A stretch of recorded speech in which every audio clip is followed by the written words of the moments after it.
What's up, coolers, and welcome back to Barça Dream Team. And today we're going to be discussing that 1-0 victory over Real Madrid in El Clásico. We're talking about that Raphinha screamer that secured the win in Las Vegas. And we're bringing you an in-depth analysis of how Barca could have scored even more goals in that game. We hope you'll subscribe and hit that notification bell. We're super excited about today's video, guys, so let's get started. Raphinha scored the one and only goal of the match, securing the 3 points and following up on a great performance against Inter Miami earlier this week. This El Clásico took place in the Allegiant Stadium in Nevada, which was packed with 100% capacity, eager to watch the game. Now, Xavi chose a very similar lineup to the one we predicted yesterday, and you can check that out by clicking the card. And there weren't too many surprises, guys. Xavi's gone with quite an experienced team to face Los Blancos. Marc-Andre ter Stegen started in goal. Just in front was a centre-back pairing of Eric Garcia and Andreas Christensen, who both had quite a solid performance at the back. Now, they were flanked by Jordi Alba and Ronald Araujo, and Xavi elected to deploy Araujo in a very similar role as in the last Clásico, with the responsibility to stop Vinny Jr., and I think he again did that very well. Our captain Sergio Busquets was in the holding role, with Pedri and Gavi just ahead, linking the defence and the attack. Up front were Ansu Fati and Raphinha, and leading the line was Robert Lewandowski making his debut in El Clásico. I think this is a really solid team, and it just shows our mindset going into this game. El Clásico is much more than just a friendly. We needed to win the game to show Madrid that although we fell behind last season, we're very much in the running for La Liga this season, and that's aside from all the politics and history of this fixture. Just 10 minutes in, Araujo was pressed to the touchline at right back, and I think he did really well in a relatively unfamiliar position. And he releases the ball forward. It's a long pass straight down the line over to Lewandowski on this right hand side, and he tussles with David Alaba and bursts past him.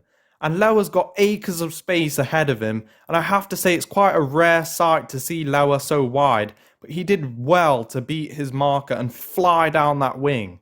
And he reached the edge of the area, and this is where he fires it straight like an arrow to Thibaut Courtois' near post, but the Belgian keeper swats it away for a corner. But I have to say, you can see that massive gap there, which looks to be out of Courtois' reach. I think if Lewa takes it on his left foot, he can really wrap his foot around the ball and curl it into that far corner. But it's easy to point out these things when you're not in the heat of the moment. I still think it was a good move by Lewa, and that rocket of a shot is a sign of what's yet to come in his career at Barca. But it wasn't all plain sailing, guys. Fede Valverde picked up a loose ball from around 30 yards out, and he hammers it. It's looking like it's headed for that top corner, and he sends ter Stegen flying across the goal.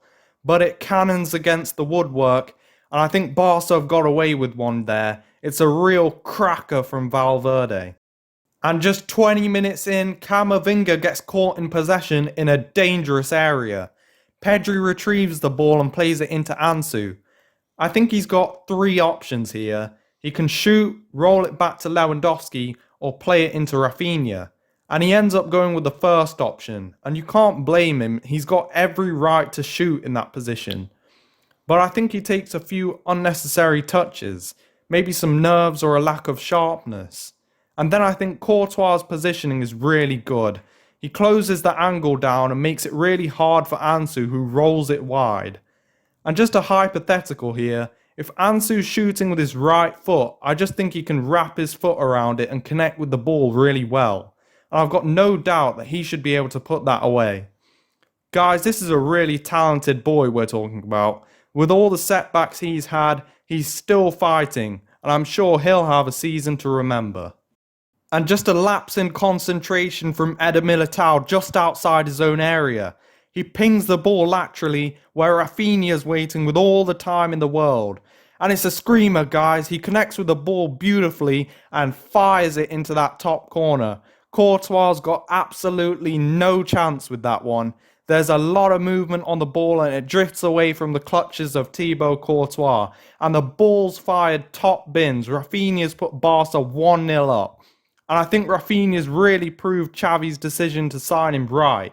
Xavi was adamant from the start that he wanted Raphinha, and he's really becoming a fan favourite after just 2 games. Raphinha's really on red-hot form with 2 goals and assists in as many games. We knew that if he could translate his Premier League form over to Barca, he could really succeed here. And we've said before that he's great at cutting inside from that right wing and curling it into the top corner with his left foot. And that's exactly what he did today. And the second half was more of the same, a dominant performance from Barca. There were a few cameos from Franck Kessié, who really did perform well, and also Ousmane Dembele, who made a real impact. And let's just take a look at the stats, guys, and I think they really don't tell the story of the match. On paper, it looks like it was quite an even game, but I'd say Barca was superior. And you just take a look at Madrid's 0 shots on target. The only real effort that troubled Ter Stegen was Valverde's shot against the woodwork. And as for the man of the match, it's got to be Raphinha. He gets the title after 2 excellent performances back-to-back. He's really hit the ground running despite the huge expectations on his arrival. And there were a few tensions after a poor challenge from Jordi led to a scuffle between Vinny Jr. and Busquets and Araujo and Rudiger. But it seemed that it was all sorted by the final whistle. And I think tensions are bound to rise in an occasion as big as this, but it was really nice to see players from both sides so passionate about the game, despite it being a friendly. And for Robert Lewandowski, it was a debut to remember. He played a great part in this Clásico victory, and he's given Barca fans a sign of his attributes and strengths. I'm sure it's not easy to make that major switch from Bayern to Barca and start your first game against Madrid, but he performed fairly well. He led quite a few dangerous attacks, and I'm sure that with a bit of fine-tuning from Xavi, Lever can do what he does best and get amongst the goals. And one of the most exciting things aside from new players in a transfer window is the new shirt numbers. It's always exciting to see which players will inherit the numbers worn by legends of the club. So far, the club have confirmed that Pedri will play with the number 8 and Aubameyang will wear the number 17. Andreas Christensen will inherit Lenglet's number 15 as he makes his move to Spurs.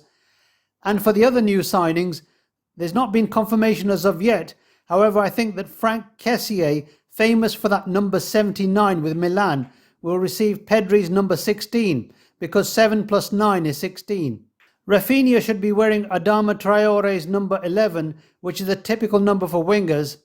And I'm confident that Robert Lewandowski will retain his number 9 and Memphis will likely switch to a different one. And now that we've beaten Real, we still have 2 more games left in this pre-season tour of the USA. We play Juve in midweek and New York Red Bulls next weekend. Next we return to Spain and play Pumas in the Joan Gamper Cup. And then the La Liga campaign begins with matches against Rayo and Real Sociedad. So if you like this video, guys, and you want to follow Xavi's Barca Dream Team, make sure you hit that notification bell, subscribe to BDT, and we'll see you next time. Visca Barça!